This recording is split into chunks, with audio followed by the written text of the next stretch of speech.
Have you ever wondered कि जब हम भारत का नाम सुनते हैं तो दिल में एक अजीब सा प्राइड क्यों फील होता है?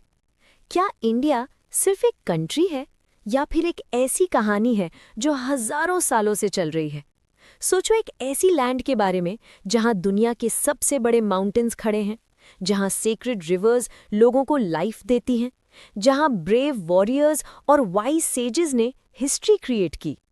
एक ऐसी लैंड जहां नॉलेज, स्पिरिचुअलिटी और करेज एक साथ ग्रो हुए।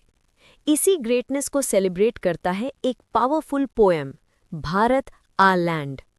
इस पोएम में पोएट इंडिया की नेचुरल ब्यूटी, स्पिरिचुअल हेरिटेज और हिस्टोरिकल ग्रेटनेस को प्रेज करता है। और जैसे जैसे पोएम आगे बढ़ती है, हमें रियलाइज होता है कि भारत सिर्फ एक जगह नहीं है, ये एक लेगेसी है।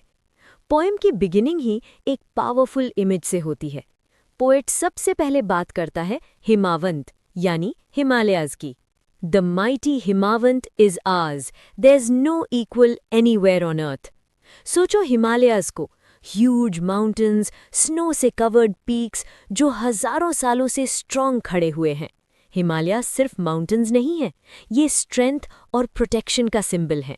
हिस्ट्री में हिमालयाज ने इंडिया को नेचुरल प्रोटेक्शन दिया है और स्पिरिचुअलिटी में भी इनका बहुत बड़ा रोल रहा है। बहुत से सेजेस और सेंट्स हिमालयाज में मेडिटेशन करते थे। इसलिए जब पोएट कहता है there is no equal anywhere on earth, तो वो अपनी डीप प्राइड एक्सप्रेस कर रहा होता है।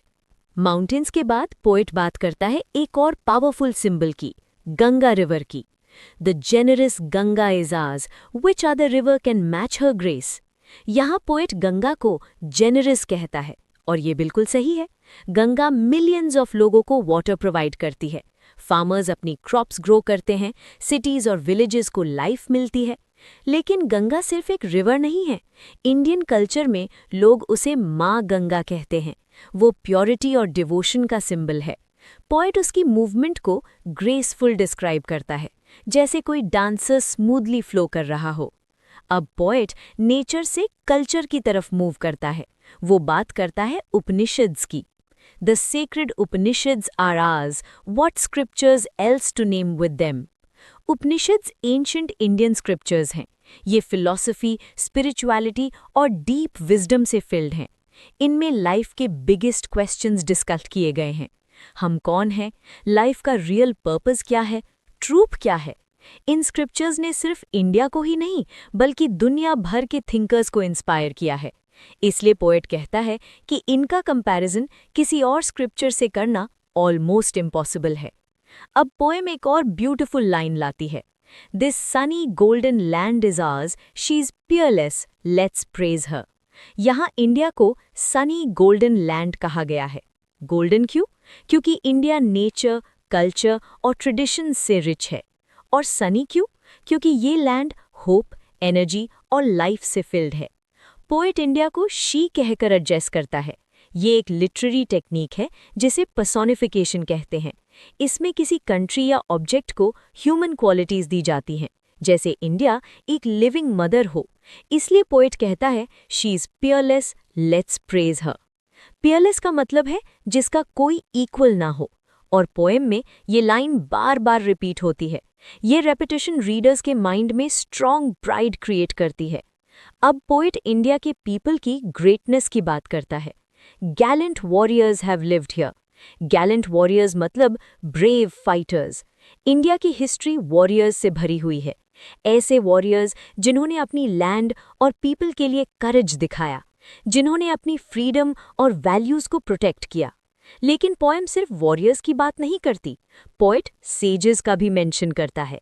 Many a says has sanctified this land. Says मतलब वाइज स्पिरिचुअल टीचर्स। इंडिया को दुनिया में स्पिरिचुअलिटी के सेंटर के रूप में जाना जाता है। एंशिएंट टाइम से ही यहाँ सेजेस मेडिटेशन करते आए हैं और डीप नॉलेज स्प्रेड करते आए हैं। उनकी विजडम ने इस लैंड को सेक्रेड बना दिया। पोएट फिर एक और इंटरेस्टिंग एलिमेंट इंट्रोड्यूस करता है, music. The divinest music has been heard here. India की कल्चर में म्यूजिक का डीप रोल है।